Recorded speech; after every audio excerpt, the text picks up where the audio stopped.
I am sure when you have conversations with some of the people who, chances are, have rarely interact with exchanges or have invested, one of the mere questions that is asked is the believability that this is a viable place to come and make money and, create wealth. And that's the goal of the exchanges, definitely. And I wanted to ask you, when you observe and looking at the challenges that probably you're facing, what keeps you awake and what keeps your entire team saying, we need to do this and that and that and that? What is that? Because even here, I may give an example. I mean, like the recent IPO we had, there was hope that the retail participation would be super big, but we still see a struggle in that particular element. I don't know what are your challenges there, whether we are on the same boat or maybe we can exchange notes. I could be wrong, but my observation is that we have a lot of people doing gaming. Oh, you're right. Right? Absolutely. So as many numbers you have on Safaricom, you have a double of that number of people who are doing gaming. You're right. Yeah. And gaming is not meant for you who's playing. It makes money for the owners of the gaming companies. And your money is lost. So that's the small education that is needed to be known by people is that, so the moment we crack that code, you get more people on the market. Wow. You understand? I love that. So people go there, it's not going to happen. Yeah, it will happen for one guy, but in the end game is for the owners of the gaming industry. Absolutely. So the point I'm trying to make is that people are greedy. They want to make money, but the instruments, we don't have them enough. Maybe that's number one. For them not being able to participate, for example, in big numbers as retailers, there's also the issue maybe of competing interest. There's gaming I was talking about just now, or some other savings instruments that they use. But most importantly, the frequency of products coming to the market matter. Also the perception of the instruments that are coming. So it's not a matter of people not wanting to, but what are they getting into? So the more products we have, the more attractive investment opportunities that come to market. I mean, when was the last time we had an IPO in Nairobi?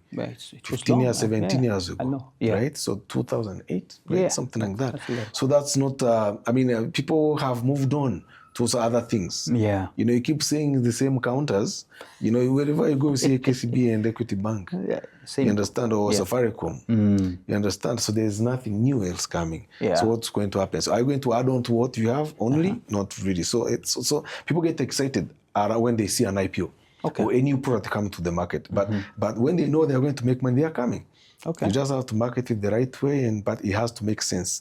They see someone making money, they will come for the next one. So the products must show up. And then the products, and so that one requires incentives, and that requires policy, deliberate policy actual options countries must make. And markets must make. I like the privatization, for example, that we have just seen. I would like to hope to see another one coming next year. Not necessarily that big. There's a lot of hope. If it happens that way, there's other policies that influence sometimes on that narrative of getting the real ownership by the people. You get people to buy banks, you get them to buy it. Every daily activity happening in your market, you should be having a share in it if possible. Absolutely. You understand? So because if you go to a bar or a restaurant or a hotel, when the owners are making money, you are the consumer, but you are not an owner. So if you are given an opportunity like that, that means from the whole value chain of the stock market, from the legal framework to the policies to the technology and education, all must align, and we all have to look at that, having that in mind. How do we get people to participate? How do we include everyone so that they can all create wealth? Because we have only a few billionaires. But I would wish to see more millionaires. As well. So more millionaires make economies, not a few billionaires. So I think everyone would like to be a Dangote, but it's not easy. There are always a few. I want to be one. We can make more at the grassroots and grow. No, that's very good. Oh, by the way, the next ASEA, where will it be? Mozambique. Mozambique. Yes, We're it's gonna going to speak be in some- December in Mozambique. Yeah, between November and December. There's a lot of Portuguese there, speaking Portuguese, right? Yes, yes. So we're going to learn some few things, right? Yeah, a few words. Yes. Thank you so much All for right, that. thank you very much. Absolutely. Sure, thank you. Absolutely. Thank you. There you have it. That's the president of ASEA and, of course, the CEO of the Rwanda Stock Exchange. Very optimistic about integrating Africa. Very optimistic about even integrating and allowing more people as well to participate in the market. This is a special episode where we just got to see the other side of some of our guests through a special one that we call the Trading Bell Digital. Hi, my name is Shariar Ali, and I've got these questions that I'm going to answer right now. Have you ever tried something completely outside your comfort zone and loved it? Yes, I'm an introvert. This job is completely outside of my comfort zone. I'm doing it, I'm thriving, and I love it. What's one office habit you secretly find amusing but would never admit to your team? So, team, I do spiritually meditate during the day. Usually that's that 5 minutes that I close my door. But in that, I'm just looking and searching for a purpose, and a purpose bigger than just commercials, where we will make an impact. So yes, I admit to clocking out for a bit. What's a childhood dream you've secretly never let go of? That I'll be a very popular and famous sports star globally. I am still not letting go of it. I've started going to the gym more and more as I age. And one day I'm gonna prove myself. If you were to write an autobiography, what would the title be? He made me feel valued. That would be my title. I think all of us are here for a very short span of time in this world. And I think the biggest things as human beings we could do is to make sure that the people we engage with, we show them that we value them and that they have an impact on your life. Yeah. My name is Kiprono Kiton, Chairman of the Nairobi Securities Exchange. Been asked to pick 4 questions, and I'll start right away. First one is, if your leadership style was a movie genre, what would it be? Action, drama, or comedy? I would say action. The second question is, if you had a personal motto, what would it say? My motto would say, if it can be done, do it today. The third question is, what's your ideal weekend getaway? City lights or countryside peace? Easiest question for me, 100% countryside peace, as you know I'm a farm boy. Last question is, what's one small joy that always brightens your day? One small joy that always brightens my day is to wake up and see the smile in your children. Hello, ladies and gentlemen. My name is Crispin Achola, the Managing Director of BAT Kenya, and we're playing the card game. So 4 cards, 4 answers. Card 1, first job you ever had. The first job I ever had that was paid a salary was a management trainee in Unilever, Kenya. Card 2, what's one thing you've always wanted to learn, but you've never gotten around to yet? Playing the guitar, but I plan to get around to it. How would you recharge when work gets overwhelming? Being very introverted, I'll call up with a good book. Last, if you had to pick a Kenyan destination to retire in, where would it be? I'm a Nairobian, I'll retire in the city. Thank you. My name is Immaculate Kasait, Senior Counsel, Data Commissioner. Have you ever had a pinch me moment where you couldn't believe something was happening? Yes, when I gave birth to my firstborn. That was a pinch me moment. What is a childhood dream you secretly never let go of? Being a pianist in an orchestra. What is the one adventure still sitting high on your bucket list? Climbing Mount Kilimanjaro. When you are not in a suit or thinking strategy, what does a typical Saturday look like for you? I have many Saturdays. One in the village, just watching the sunrise in Baringo. It's really beautiful to wake up and watch the sunrise. Perhaps on the golf course at a 6:40 game, teeing off. Asante sana. That's it right here on the Trading Bell.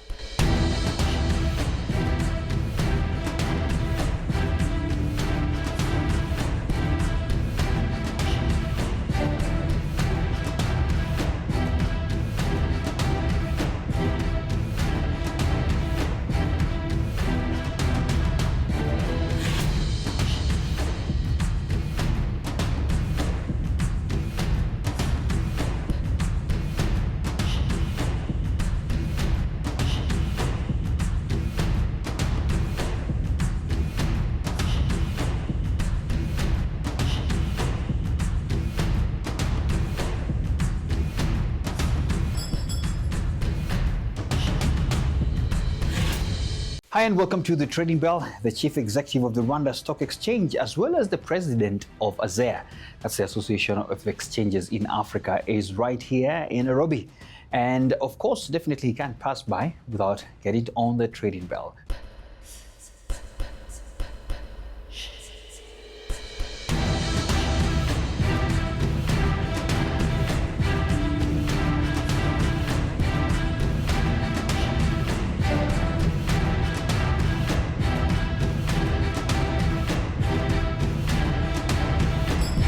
Celestin, welcome. Thank you. Yeah, good to have you here. Karibu sana Nairobi. Asante. This is like your second home, right? You come here a lot. Yeah. There you go. Let me start first of all by asking you about the state of the markets in Africa, because you are doubling up as the CEO at the Rwanda Stock Exchange and of course, right, as the President of ASEA. How would you say we are faring on as markets? Well, I think as markets, we have made a lot of strides. Okay. Everyone is growing. Most people, I would not say everyone is growing at the same pace. Yeah. But we are seeing a revival, a few IPOs here and there. Yeah. We're just celebrating one just in Nairobi. Yeah, $1 KBC. billion is something we could never talk about 10 years ago. In any of the markets outside of South Africa. So, but it's not only here. You go to West Africa to go to the BRVM, which has made a lot of progress in recent years. Nigeria, Egypt, everyone is doing something about their markets. Products are, menu is increasing. We are seeing even diversified kind of products. Sustainability-linked bonds. You're having green bonds, Islamic finance products. Some of the countries are financing the infrastructure right now, actually on the increase on the menu. In East Africa here, you are seeing the markets actually taking on some good shape.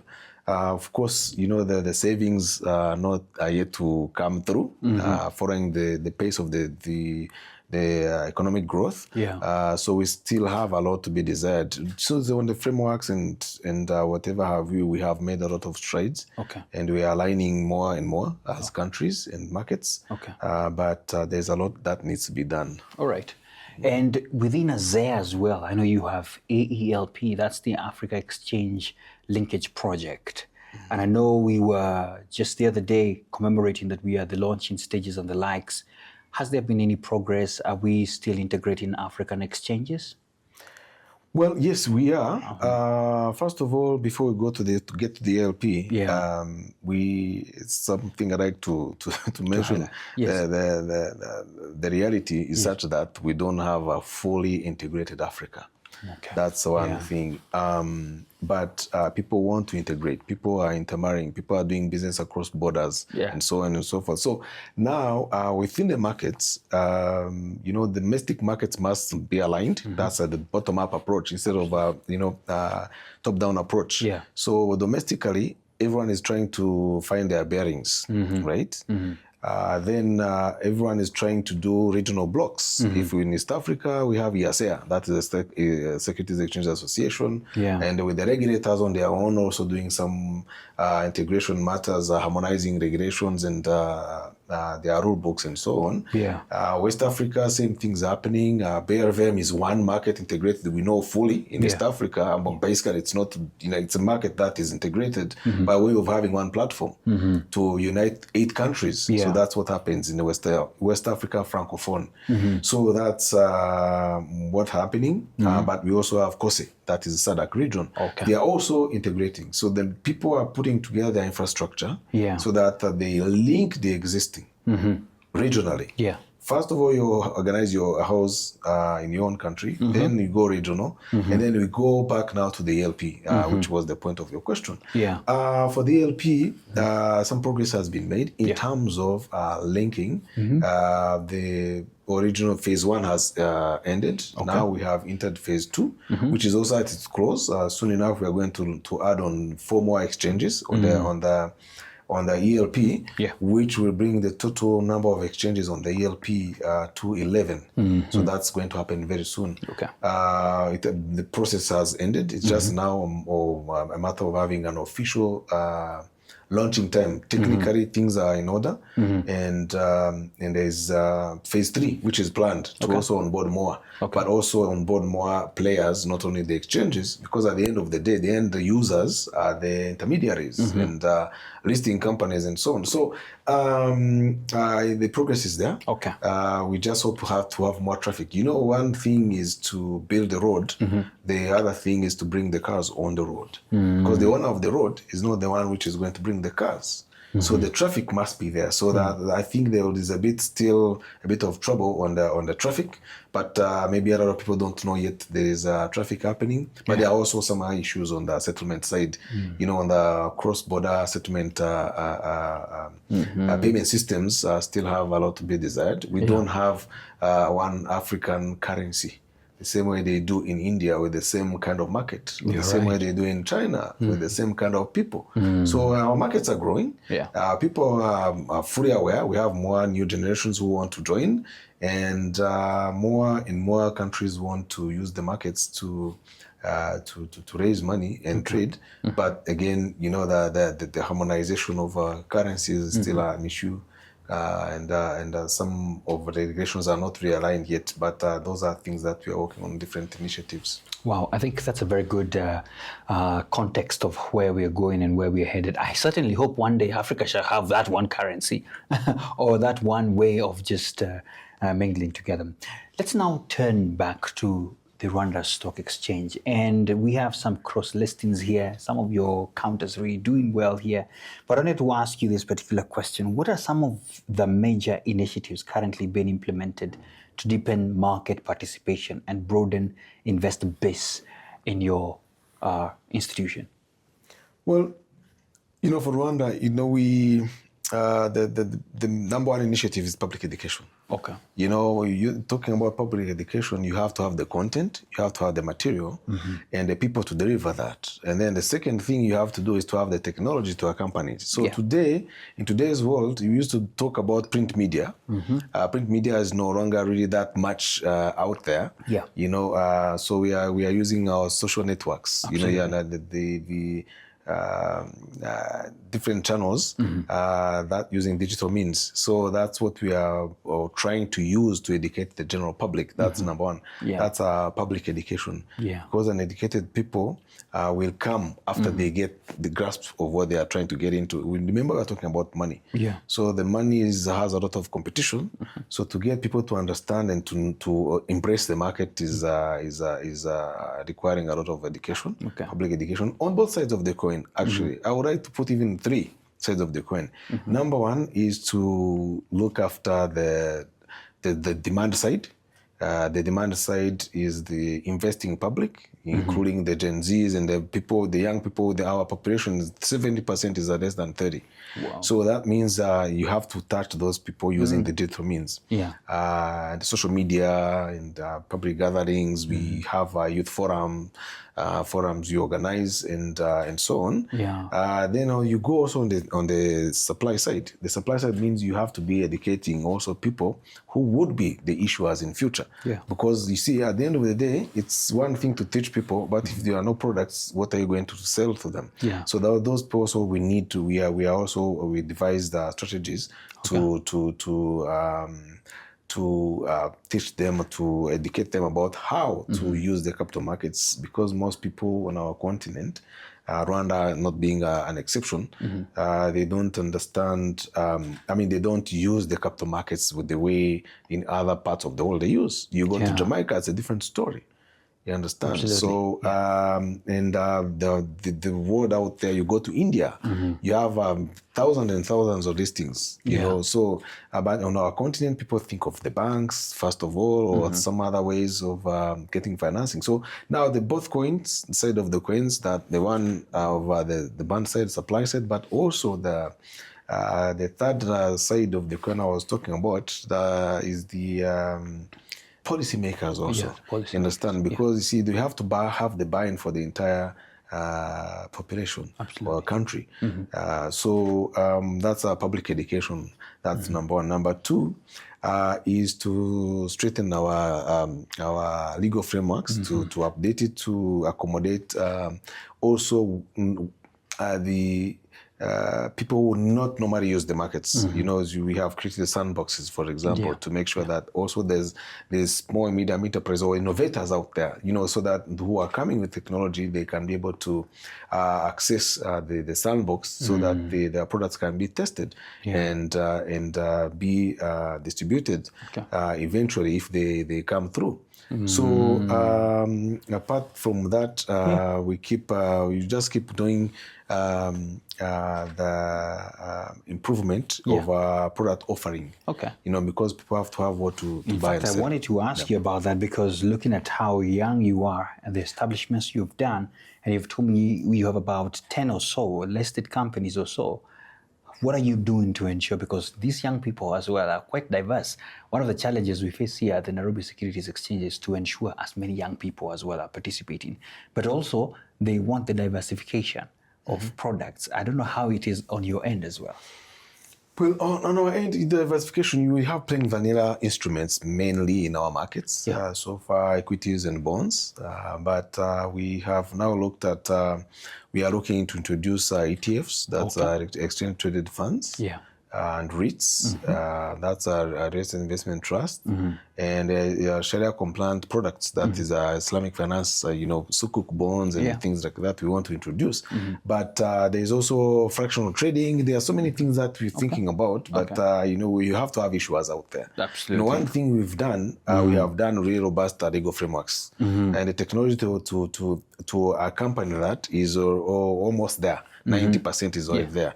So you can't complain not being able to participate today because there is no technology. No, whatever you need to do is there already. But of course, we have to bring the you know, the technology to the comfort of your home or your palm. Because we are yet to implement the new technology Safaricom has brought us. Zidi. The Zidi. Yes. So we are yet to implement Zidi. So, but no, that one is on the way because we have started the process already. I love that it's on the way. So it's on the way for sure, because the process has started of introducing that with you working with the telcos and central bank and the depository, which is at the central bank also. So that one is also on the way. But again, the product menu has to be there. You know, you know, as an exchange, you can create whatever you create, but people have to come for it. And I think the environment is ripe. We have to put all the pieces together at the end.